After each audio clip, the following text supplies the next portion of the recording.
對面呢間鋪頭咧，我都好中意。點解咧？因為咧，佢叫做東山土狗，好搞笑啊！放大俾大家睇下。對面咧，一連有3間呢個叫咖啡店啦。咁其實一條路裏邊咧，可能有10幾間啊，唔出奇噶啦。啱先都冇數啊，太犀利啦！好啦，各位觀眾，經過咗一個短暫嘅休息咧，咁我又要重新出發啦。咁咧，接住上一集內容啊，咁我哋而家喺邊咧？我哋咧而家喺呢一個叫做東華東路嗱，我身後有間治味齋嗱，應該大家都好熟悉啦，對佢應該都唔陌生噶啦。咁好啦，今日咧我哋會帶大家咧行一行東華東路啊，一直行落去睇一睇呢條騎樓街啊。好啦，事不宜遲，馬上出發啦！今日咧天氣確實真係差啲啊！我坐咗一陣啫，咁我見到好似有少變天啦，天又黑咗添啦。好啦，我哋嗱嗱聲行啦，如果唔係一陣間咧落起雨嚟就好乸西啦。OK， 馬上出發。先嚟睇睇我哋對面嘅呢一個騎樓街嘅呢個位置啊！我最中意咧就係廣州咧呢種啊帶有轉角位嘅呢一種騎樓，其實咧就真係好靚嘅。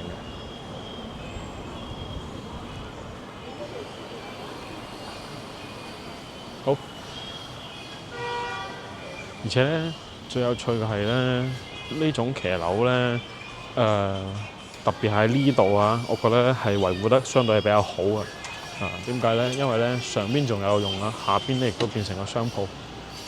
不過咧，我上次嚟嘅時候咧，呢邊咧好多鋪頭都執咗笠啊！講直白啲。咁而家今次嚟咧，發覺又靚咗好多啦啊！全部開翻晒。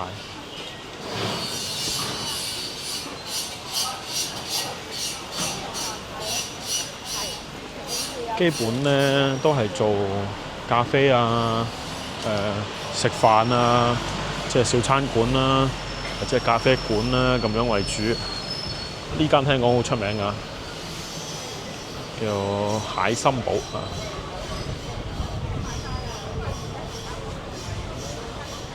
叫做蟹三寶咧嚇。咁佢咧專門係做蟹粉類型嘅叫做美食嘅。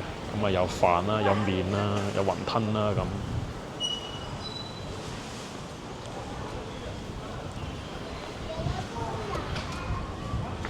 對面寫住咧紀念樓喎，寫住係李振漢醫生同梁桂雲醫生嘅紀念樓啊！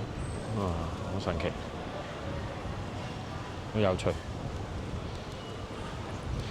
對面呢間鋪頭咧，我都好中意。點解咧？因為咧，佢叫做東山土狗，好搞笑啊！放大俾大家睇下。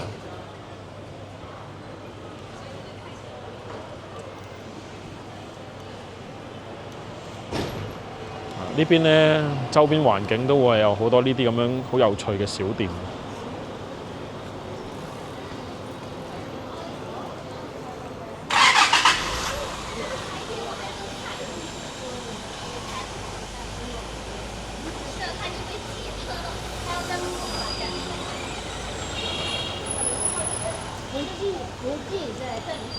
呢度有間裁縫店喎，買手店啊，犀利啦！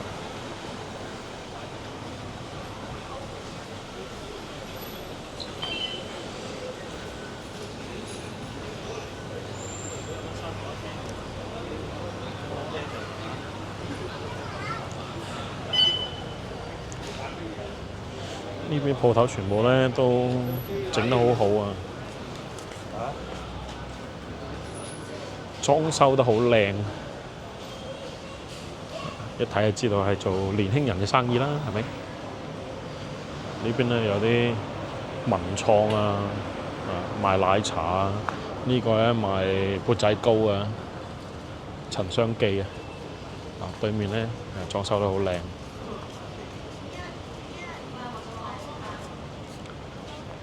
幾大缽仔糕。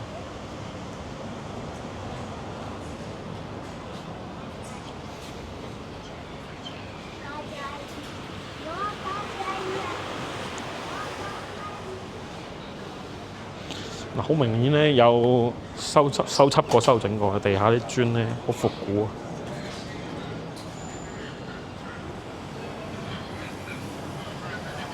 幾唔錯喎，我覺得東華東路呢邊行起身咧係好舒服嘅。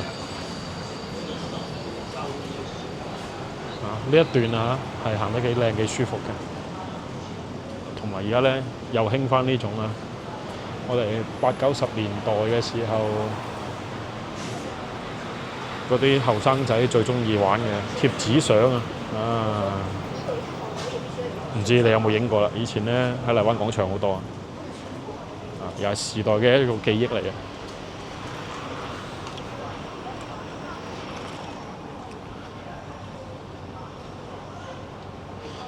呢度有一間劉福記嚇，恩寧劉福記。嗱，注意啦！依間咧，佢話佢自己係始於40年代嘅，同西關劉福記係唔同㗎，係兩間唔同嘅鋪頭嚟啊！恩寧劉福記咧係老牌啲嘅據說啊，但係我冇食過，專門食雲吞麵嘅。有興趣大家可以過嚟睇睇下，就喺東華東路啫。我哋睇睇呢條騎樓街呢一個景緻幾靚。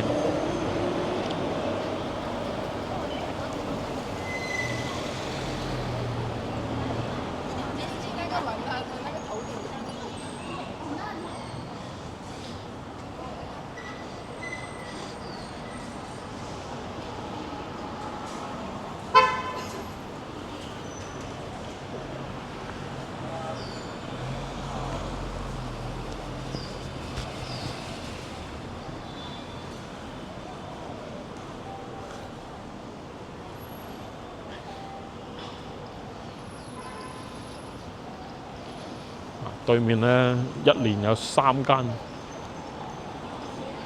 呢個叫咖啡店啊，咁其實一條路裏邊咧可能有10幾間啊，唔出奇㗎啦。啱先都冇數嚇，太犀利啦！大家睇下，一間叫此方專賣豆嘅，隔離間叫急急腳賣餅賣咖啡嘅，跟住再隔離呢間咧叫做 Get Some Coffee 專門賣咖啡嘅。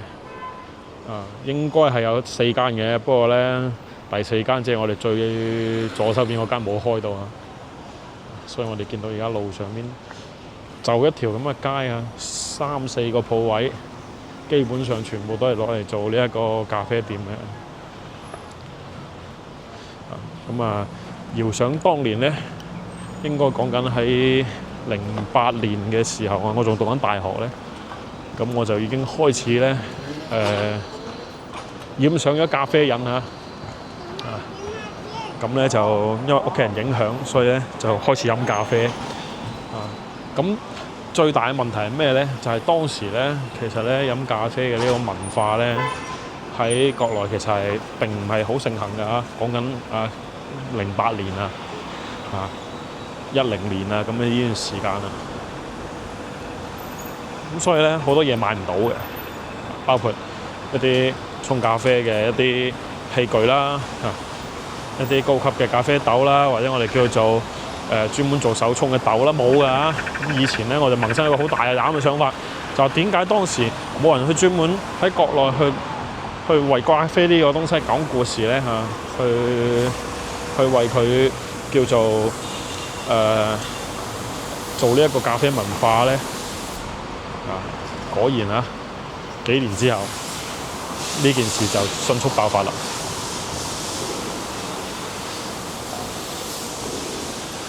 我哋而家所在呢個位置咧，打橫呢條大馬路喺邊度咧？呢條大馬路咧應該就叫做東湖路超大嘅一個馬路口。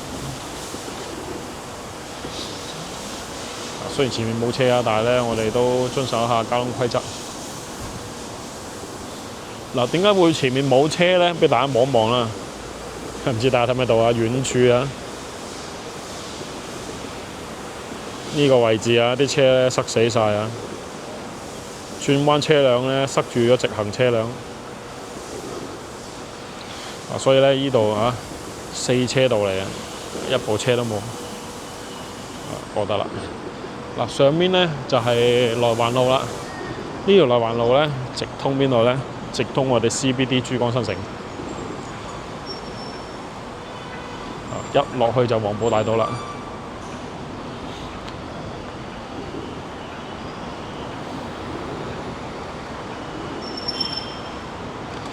所以呢邊咧最有意思嘅地方就係越靠近東山口呢一忽咧，越多一啲有特色嘅一啲小店同埋咖啡店。所以呢邊咧總體環境咧，其實如果係我哋喺國外翻嚟旅行啊，或者由外地過嚟廣州咧，體驗都會比較好，因為咧佢會比較能夠突出到喺舊城區嘅改造之下咧，我哋嘅呢啲新嘅業態、新嘅商業咧，點樣將呢啲東西咧融入去一啲咁舊嘅一啲有文化嘅地方。而且佢唔會話好作狀唔會話好特登嘅，做得融合得好自然所以咧，我自己覺得行東山口咧嘅體驗會比行呢一個永慶坊會好啲永慶坊畢竟咧佢係一個大型嘅商業項目，行起身咧你個感受會唔一樣。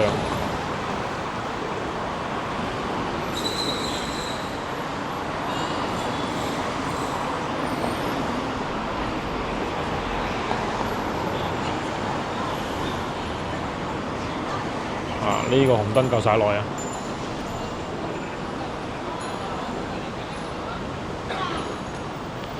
包括嚟講喺呢度啦有啲咁樣嘅小店呢個好明顯咧就係泰國嘅一個啤酒品牌啦亦都係廣州有廣州特色融合咗廣州特色亦都賣氣泡水啦好有意思，好靚象牌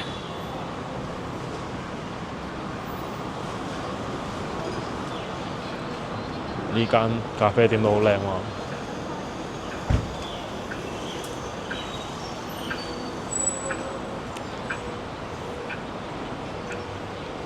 所以話咧，廣州人啦除咗知慳識儉之外咧，其實啲後生而家咧都好識得享受生活㗎啦。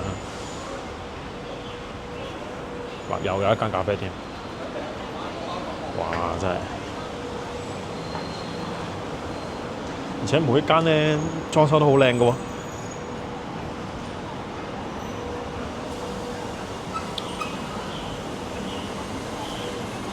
咁好啦，啱先咧嗰段咧應該算係東華東咧最精彩嘅部分啦。咁接落嚟咧，我哋咧就要繼續往前行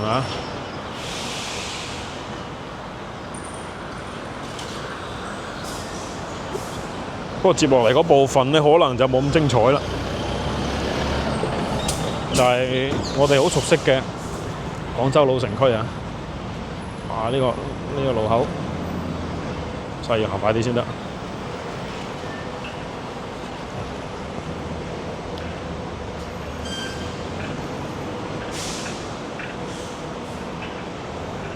好神奇喎呢度！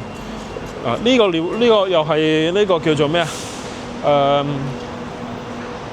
又係橋底但係咧呢條橋底夠晒神奇啦，停滿晒車嘅而且咧冇車行嘅喎咁係為咩咧？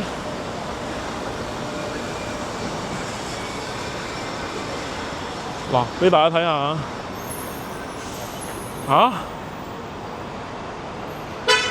我就唔係太明白點解喎。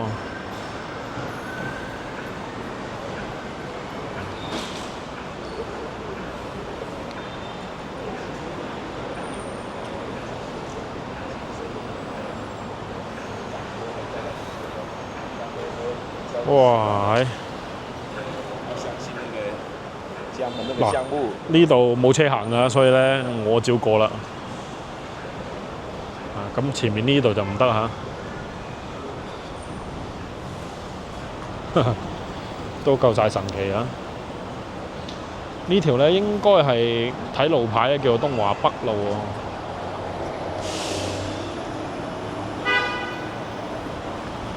準備行得，確認一下先。係啊，呢條叫東華北路啊。咁啊，上邊呢條內環橋下邊有咁大一忽咧，做咗叫做咩啊？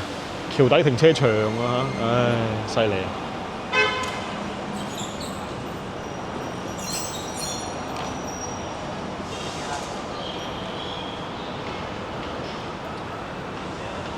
咁我哋係繼續沿住東華東行落去啊！呢一橛嘅東華公路咧，就相對嚟講比較地住宅化啊，咁更加接地氣啲啦，就冇啱先嗰段咧咁 fancy 啊。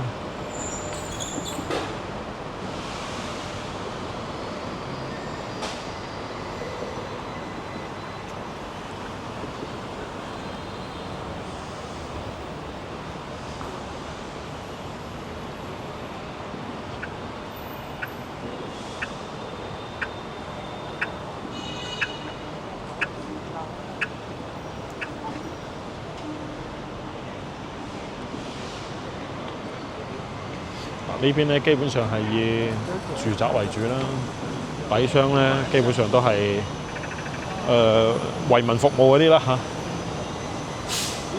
度有間係酒莊喎，北記。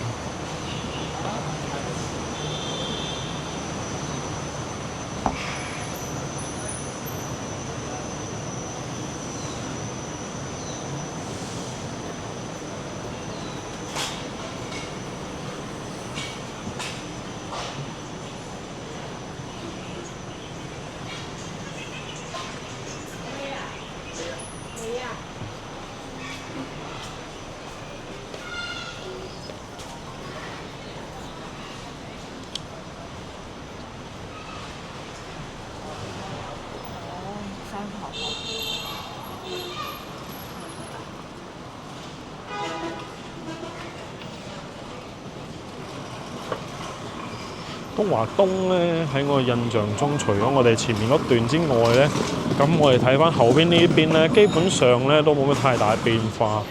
咁近呢幾年啦，都冇乜變化嘅啊。辦證中心喺對面啦。以前咧我哋講話喺廣州咧，如果我哋要去香港啊、澳門啊，咁越秀區咧呢個辦證中心算係比較方便㗎啦。我嚟咧最多係呢個。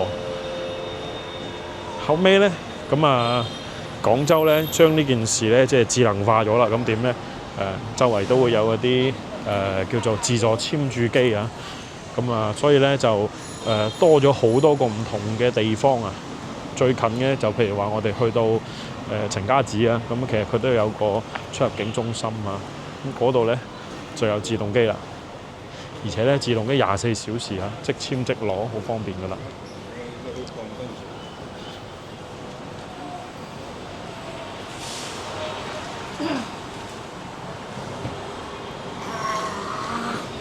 而家咧想話搞個簽證咧，就同以前比咧，即係叫方便咗好多噶啦。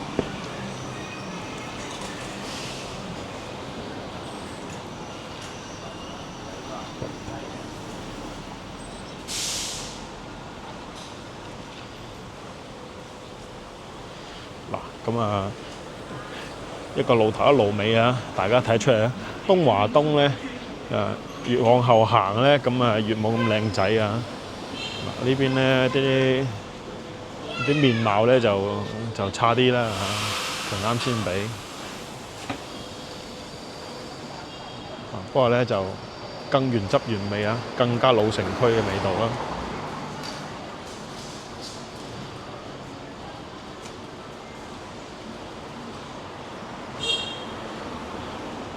嗱，回應翻上次咧，我哋去睇東平大雅嘅時候咧，我哋睇歷史就知道有好多典當行㗎，以前廣州基本上而家都冇晒㗎啦。不過咧就零零碎碎咧，譬如話好似喺東華東呢度咧就有一間啦。嗱，而家做咩咧？係做房產、汽車、鑽石、名錶、珠寶嘅典當㗎啦嚇。咁啊格局啊，肯定就唔係以前咁噶啦，好現代化嘅，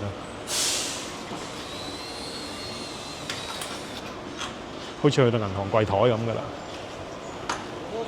有嘅啊，廣州都仲有呢個行業，不過咧大不如前噶啦。呢棟騎樓幾靚喎！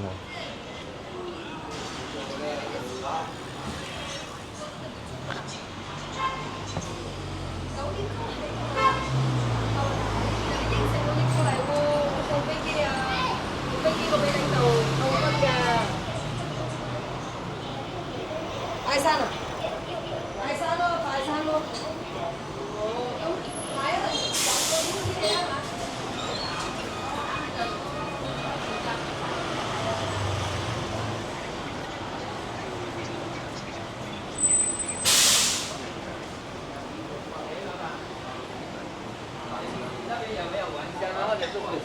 水啊或者什么？有啊。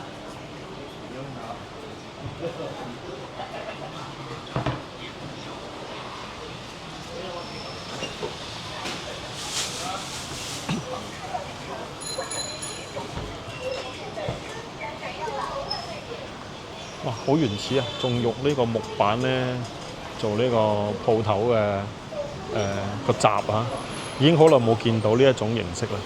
而家基本上咧都係落嗰啲鋼閘㗎嘛。还是更多等着你品尝。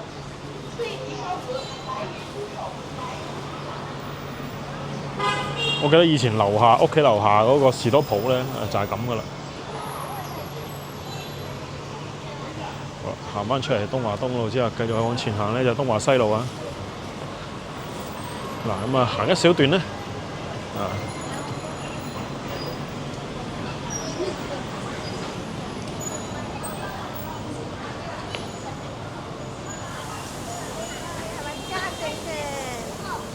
嗱，打橫呢條係東川路嚇，因為咧起緊地鐵啊，所以咧仲未完全開通翻，即係而家咧係單向行駛嘅啫。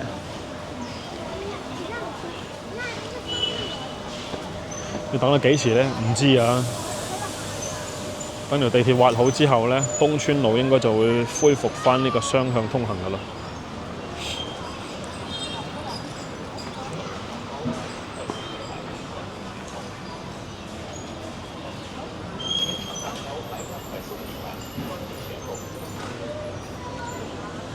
全场蛋糕买2块送1块，欢迎选购。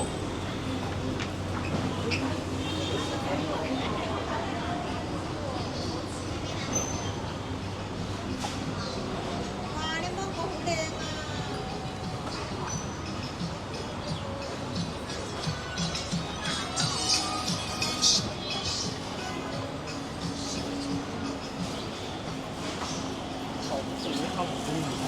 嗱，咁我哋之前咧有拍過呢個東華西路啊，咁東華西路咧前面嗰橛咧啲騎樓咧係要翻修噶啦。咁呢橛咧暫時睇起身咧未啊，仲未有咩動作嘅。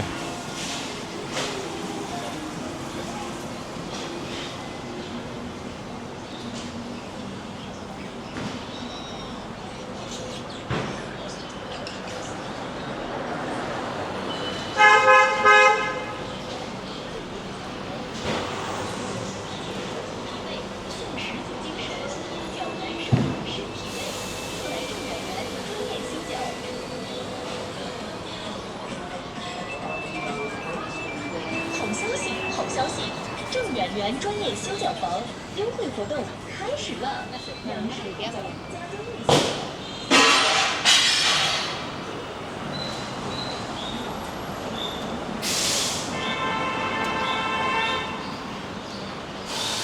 好啦，我已經 feel 到咧，好似要落雨添啦。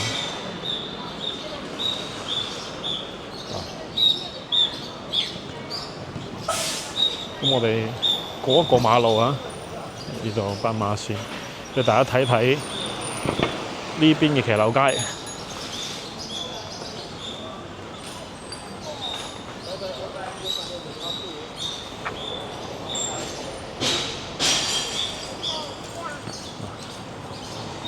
呢邊咧就會靚仔啲啊！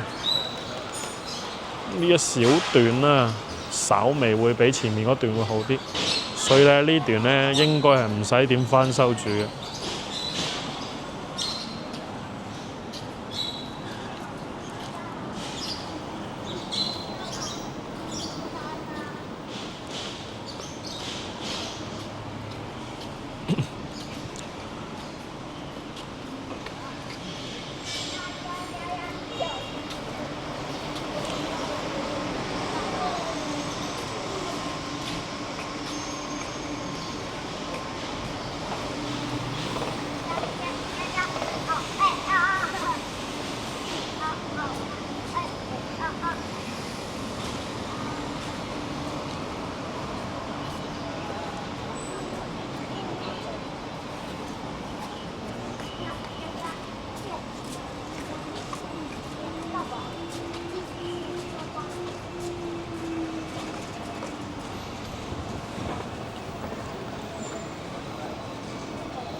好啦，咁咧嚟到我哋之前講話翻修嘅嗰條騎樓街前面啦。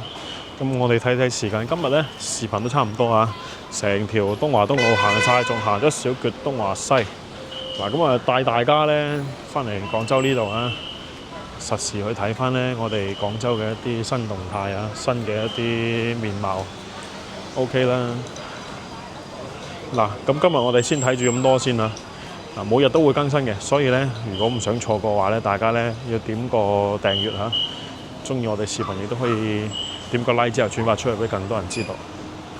好啦，咁我哋今期暫時睇住咁多，下期咧更精彩內容等住你，千祈唔好錯過啦！多謝大家嘅關注，我哋下期見啦，拜拜。